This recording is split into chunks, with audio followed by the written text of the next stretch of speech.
Hey guys, how's it going? This is Natnator. Welcome back to your weekly dose of Creepypasta. As promised last week, I have something a little special for you today.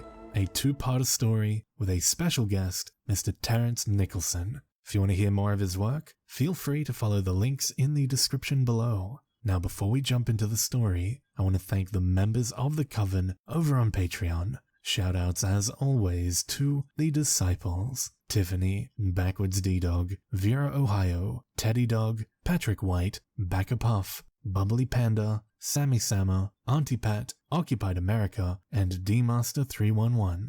Thank you guys so much. I really appreciate all that you do for me. Now, as always, turn out the lights, get comfortable, and let the story begin.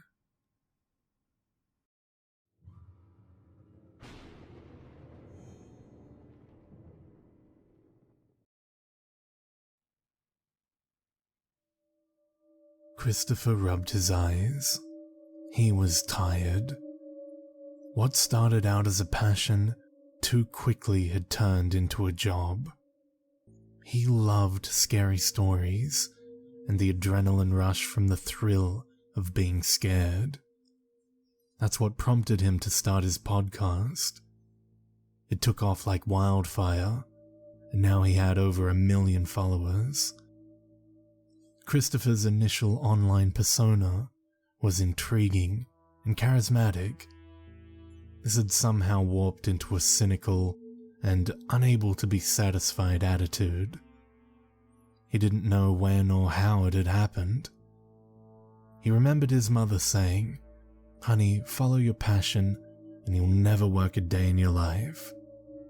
Right, Christopher thought. what a load of crap. Even his thoughts had become tainted with contempt. Christopher took a sip from the steaming cup of coffee that Brandon, his producer, had given him. It was going to be a long night. Brandon entered the studio and smiled at him. Christopher looked squarely at him and asked, How did I let you talk me into doing a live show? In response, Brandon grinned, which in turn caused Christopher to grin. Must be the payable ads. Oh yeah, and the live stream comments from your fans, Brandon sarcastically replied. Touché. Christopher responded, still grinning. Then, on a serious note, he stated, Man, I wish we would get a really scary story. The submissions we receive would barely rate a 5. I need someone to submit a story that would rate a 10 out of 10. He sighed deeply. I know. Hang in there. I'm sure one will be submitted soon, Brandon said. He and Christopher had worked together for 3 years, and during that time, they'd become close friends, almost like brothers. In an effort to lift Christopher's spirits, Brandon said, "By the way, I changed the submission guidelines to help weed out the crap. If they don't include the phrase, 'I'm scared,' in the body of the email submission, it gets filtered out. I programmed your inbox to automatically move it to the trash." He looked hopefully to his friend. Thanks, dude. Good job. Christopher sincerely replied. He knew that Brandon was trying to help, but he didn't have much faith that it would work. Christopher knew the programming would work, he just didn't think it would remove all the dull stories. Even if I don't think they're scary, our followers do, so I have to keep reading them. Christopher stated flatly. Brandon smiled and said, "Get ready. We go live in 3 minutes." Christopher nodded. He closed his eyes and mentally prepared himself, knowing he had to pull out his alter ego, his persona that built this following. Christopher took a deep breath, held it, and then exhaled slowly. I'm ready. Christopher preferred to narrate from a paper, hard copy, versus reading an electronic version from a monitor. He enjoyed the feel of the pages. Brandon held up 3 fingers and counted down, then pointed directly at Christopher to let him know he was live. Good evening, Christopher began. Welcome to another episode of Go Ahead, Scare Me, the podcast for eerie stories that will keep you awake. Stories so disturbing you'll be too terrified to close your eyes. The dark will no longer provide relief and comfort. You will now see things lurking in the shadows. Remember, there are some things that shouldn't be trifled with. Curl up and prepare yourself for tonight's podcast. The opening sounded corny and tired to Christopher, but it had become his brand. Fans sent emails and posted to Facebook quoting it. Christopher read the first story. It was a good story, but not a great story. At the conclusion, he commented, Thank you, Amy Sulky, for that scary story. It was good and gave me goosebumps. And based on the posted comments, I'd say our followers enjoyed it too. The show continued, and over the next 2 hours, he read 4 more submissions that had qualified for narration. At the end, Christopher said the closing comments that he did for each podcast. I'm Christopher DiBatello, and thanks for joining us. Please follow us for more spine-chilling tales in our next podcast. If you were unable to join us live, you can always access a recording of the show in the archives section of our channel. Remember to submit your stories through our website. I'm still looking for that one story that will truly give me pause, make the hair stand up on the back of my neck, make my heart skip a beat. So I challenge you. Go ahead. Scare me. And we're out, Brandon said, after stopping the live feed. I'll have this session ready for upload in about 3 days. Christopher replied. Okay. He shoved the pages from the stories into a folder and pushed it to the side. When will you have submissions ready for me to review? I'm working on that tomorrow. I should have some for you then, hoping to find some good ones. Brandon answered. Cool. I'm beaten heading home. Talk to you later. Christopher said, trying to stifle a yawn. Get some rest. Looks like you need it, Brandon said. Christopher smiled, nodded, and waved goodbye as he left the studio. The next day, Christopher arrived at the studio, steaming cup of very strong coffee in his hand. He entered the studio and waved hello to Brandon, who was in the control room editing their last session. Brandon nodded and jumped up from his chair. Hey bro, I put the filtered submissions in your network folder. I think there may be some decent ones for our next stream. Brandon hoped to raise Christopher's spirits. He felt as though he were watching his friend descend into a black hole of despair. Okay, thanks. I'll check them out. Christopher replied flatly. Not to be deterred, Brandon added, Your package came this morning. I put it on your desk. What'd you order? Christopher looked at him with surprise and replied, I didn't order anything. Maybe it's a gift from one of your fans, Brandon said teasingly. Great, just what I need, Christopher said in a sarcastic tone. Then he smiled. He had to admire Brandon for not giving up on him and tolerating his moodiness. Christopher entered his office, which was a room adjacent to the sound booth. He set his cup of coffee on the desk and turned his attention to the package. It was 24 inches long, 12 inches wide, and 8 inches in height. A plain brown box. No address or return address label. Brandon, you said it was delivered this morning? Christopher yelled from his office to Brandon. Yep. Brandon hollered back. A bit irritated, Christopher left his office and stood outside the control room doorway. Who delivered it? He asked. Brandon thought for a moment and replied, No one. It was on the front steps when I got here. Why? It doesn't have any mailing labels, so someone must have hand-delivered it. Christopher stated. That's weird, Brandon said. No weirder than our followers, Christopher commented and walked back to his office. His attention was on the package. He stared at it for a moment, then opened the box. It wasn't sealed with tape or string.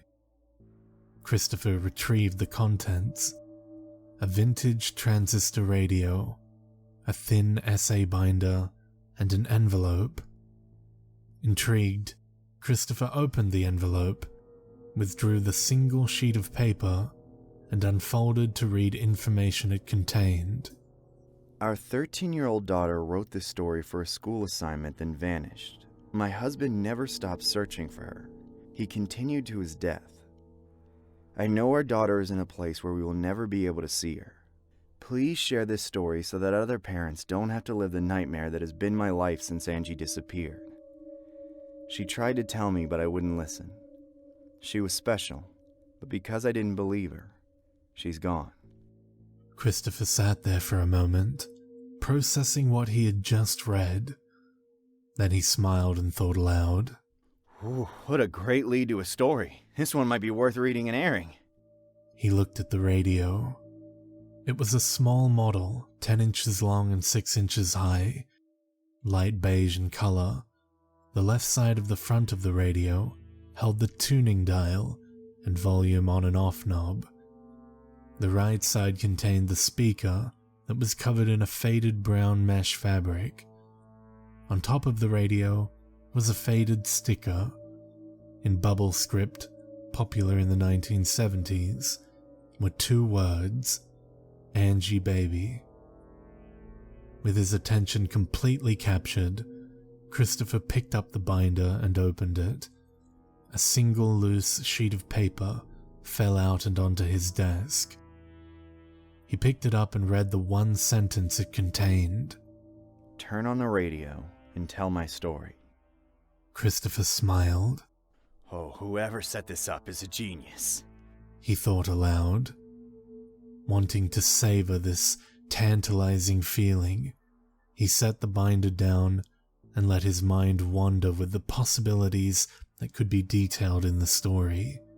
I'll read the submissions and get them out of the way so I can take my time and really enjoy this one, he thought.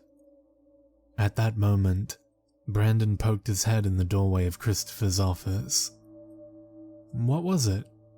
He asked. Christopher replied, It's a story submission. I think it'll be a good one, the one I've been looking for. He smiled. He was actually happy, an emotion that had eluded him for some time. I'm gonna run through the submissions you sent me and then dive into this one. Cool, let me know if you need me. I'll get everything set up for tonight's live stream, Brandon said, and went back to the control room. Christopher logged into the network from his laptop. Maybe some background music will help me get through these, he said aloud, talking to himself. Christopher turned the volume knob until he heard a click, indicating it was on. Rock and roll music from the 1970s filled the room. He turned the knob so the volume was loud enough to hear, but not to be distracting. Reading through the submissions, Christopher soon became exasperated. Aloud, he complained. Children with solid black eyes, a ghost lurking in the closet, a demon under the bed. Man, I'm tired of these. They've been done to death. I want something original. Is that too much to ask? Although not speaking directly to anyone, Brandon heard Christopher and replied, No, it's not. You'll find one. Christopher sighed deeply and slumped back into his office chair. Completely frustrated, he shut the cover of his laptop, unable to bear seeing the unsatisfactory submissions any longer. The music on the radio stopped. A female adolescent voice emanated from the radio. Tell my story. Then the music resumed. Surprised, Christopher looked at the radio. Ooh, nice. A device inside the radio programmed to say that line then play music again. I love how this person thinks. They know how to make you creepy, that's for certain. A grin spread across his face. Christopher was now ready to read the story. He picked up the binder and looked at the handwritten pages, The cursive text, written in pencil, was faded and smudged, but still legible. Christopher took a deep breath, exhaled, and read the story. The Unspoken Truth by Angela O'Day, October 7th, 1971. Mum, you're not going to believe me, but voices from my radio talked to me. You and Dad gave it to me for my birthday. I wanted to be like my friends and have a radio, but this one is not like my friend's radio. It's different. I wonder where you got it. Since I told you about the voices, you and Dad talk about me. Also on the phone with people I don't know. You think you're talking in private, but I hear a lot of things when you don't think I'm there. I overheard Aunt Marie say I was touched. After that, you took me out of school.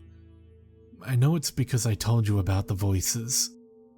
You smiled and said, "Angie baby, you're special and need to be in a special class." But you couldn't find one that would take me, so you hired Mr. Ackers to be my tutor. You said he could help me. He's a bad man, nothing but evil on his mind. The voices continue.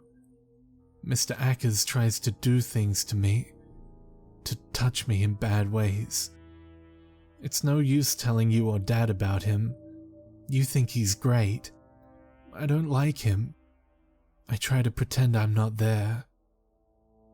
Then I hear the voices. They're telling me to do horrible things to Mr. Ackers. No one else hears them. They only hear music. I hear music too most of the time. Sometimes I hear the voices from the radio. Mostly I hear them late at night when I'm alone. For months I ignored them. I told Dr. Johnson about them. He just nodded and took a lot of notes. He doesn't believe me either. He thinks I'm making it up for attention. I'm not. Each session we talk about the same thing. The voices. I don't want to see Dr. Johnson anymore. I want to make him go away. I took the radio to our last session.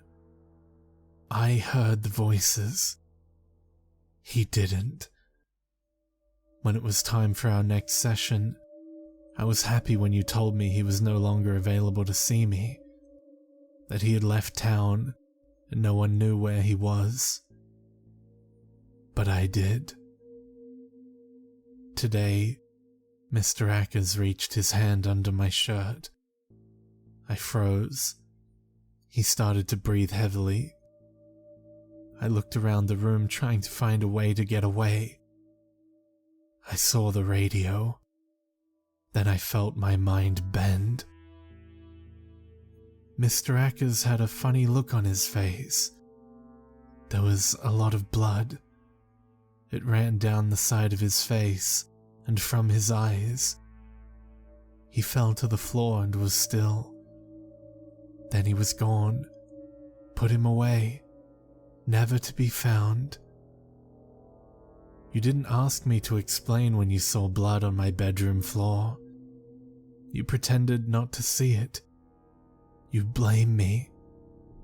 I could feel it even though you didn't say anything. It wasn't me. It was the voices. Many different voices speak to me. Not all at once. Each one separately. When they do, there's no music. I tried moving the dial to a different station, but it doesn't matter what I listen to. The voices are there. I tried turning up the volume to drown them out, but you told me to turn it down. One night, I did. Then I felt strange. It felt like I was floating. I felt thin. I felt my soul being separated from my body. It reminded me of when I peeled away sunburned skin from my arm. The volume knob slowly turned down on its own. The room was spinning round and round. As the music got softer, I got smaller and was being sucked into the radio. Then I too was gone. I disappeared. So now, all I can do is talk through the radio.